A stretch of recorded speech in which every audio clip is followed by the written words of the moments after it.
In this episode of Toys Bags In, we're going to be taking a look at Firefly.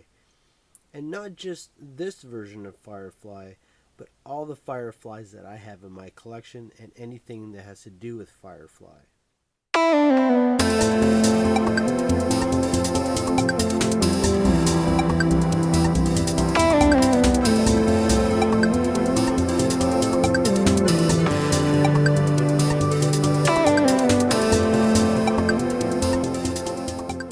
Child of the late 70s, early 80s, and G.I. Joe was the only toy I religiously collected right at the beginning in 1982. The only one store in my small town that sold toys. It was called the Metropolitan.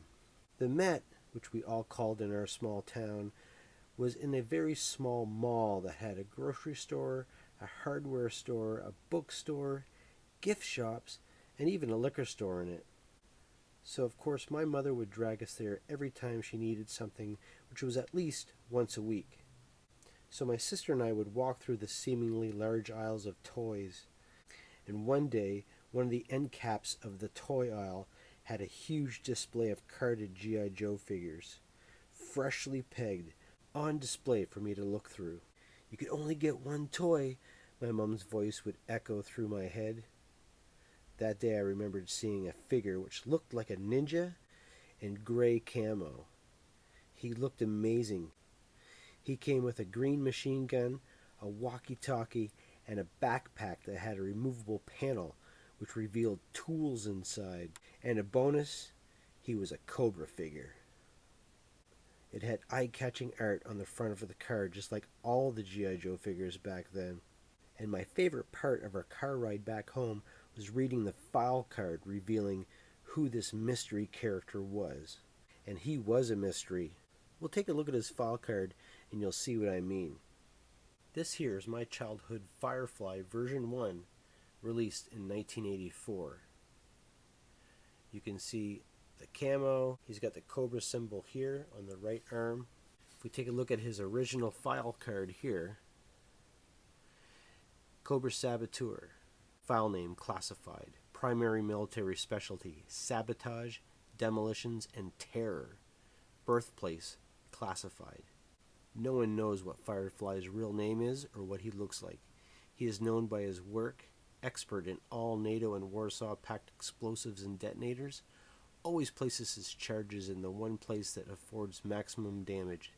There's no question about his infiltration skills, since no one has ever reported seeing him enter or leave any target area. And the quote underneath says, even Cobra Commander doesn't know much about Firefly. His fees are paid into a numbered Swiss bank account and are always payable in advance. He makes no guarantees and gives no refunds.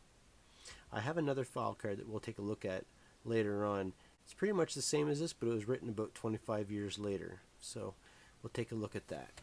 But if we take a look at this amazing figure,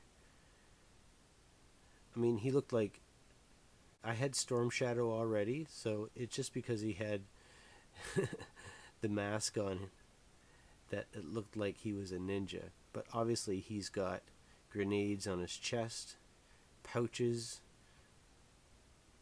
on his legs and on his chest too. He's got a pistol in a holster molded to his leg. You can see the green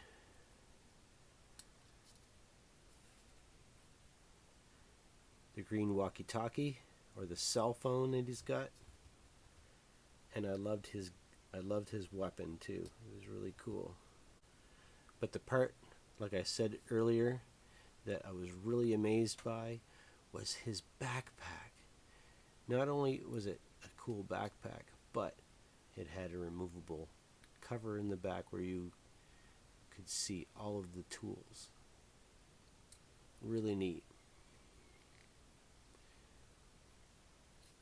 8 years later, they released a Firefly. So version 2 Firefly, released in 1992, with the bright green and gray details. We've got the gold on the front. Quite a bit different figure than the original Firefly. Although a lot of people probably don't like this version of Firefly, but I was a fan of sci-fi and he was bright green. If I got him as a child, I think I would have liked this figure. Maybe not as much as version 1 though. In 1993, they released the exact same figure, but just with the black details instead. The green was pretty much the same. The thing that disappoints me about this figure is he doesn't come with the cool things that the version 1 did. He doesn't come with a walkie-talkie, and he doesn't come with a cool backpack. And really, the gun is in green, but not quite the nice green that version 1 came with. What he did come with was this. Both came with the blade launcher, the top, and the zip cord. Let's see how that works.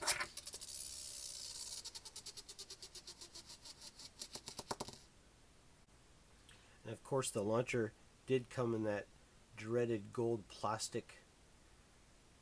Fortunately, this one here is still intact.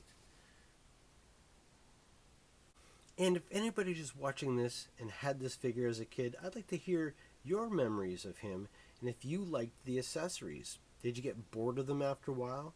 Did they break? Did you even play with them?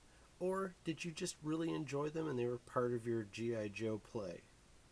After version 2 and 3, we had version 4, version 5, version 7, version 8, and version 9, which were all repaints of version 1. Here is an example of those repaints.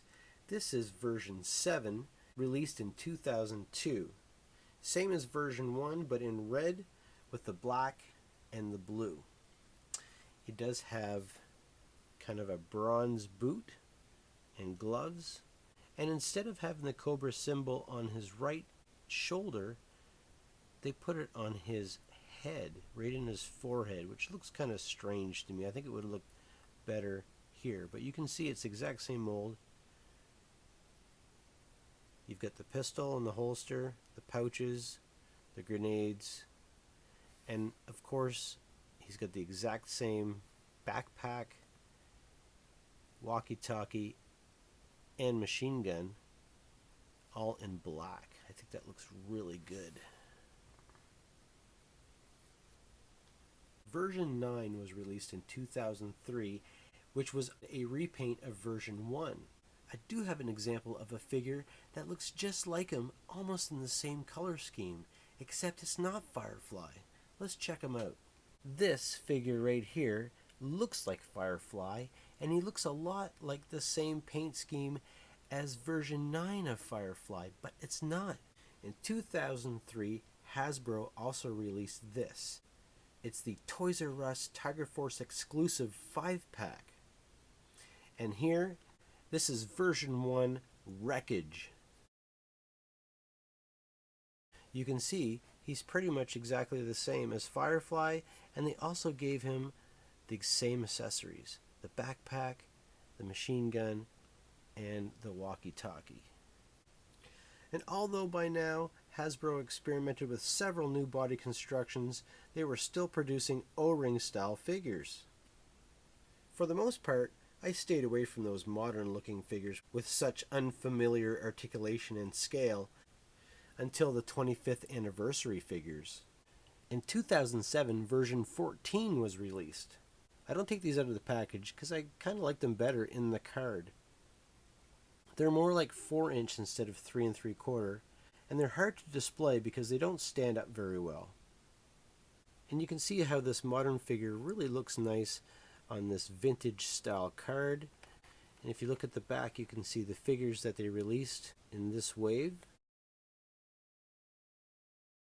And if you look at the file card here, there's not much difference other than the color and the size from the original file card. The only difference you'll see is the file name is unknown instead of classified, and here in the primary military specialty, sabotage and demolitions is the only thing they list here, but on the original they listed and terror.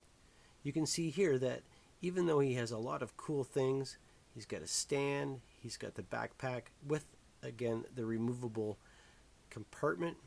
He also has his machine gun in here, which is a little bit of a different look, not like in the picture, and the artwork is not quite the same as the backpack colors. He does have a walkie-talkie, and it's nice that he's got his pistol this time that's removable. And he's got a holster on the side where it was on the original figure, but now it's removable and he can use it. And you can also see the straps on his chest are actually separate pieces. This is very highly articulated. There's ankle joints, there's double knee joints, there's waist joints, but this is not an O-ring figure, so it's a completely different style of construction. So the last thing I want to talk about today when it comes to Firefly is this figure. I just picked this up this week. This is the Super 7 Reaction Firefly Cobra Saboteur. And he's kind of in the colors that you would see from the comics, and sometimes even in some of the cartoons that I watched.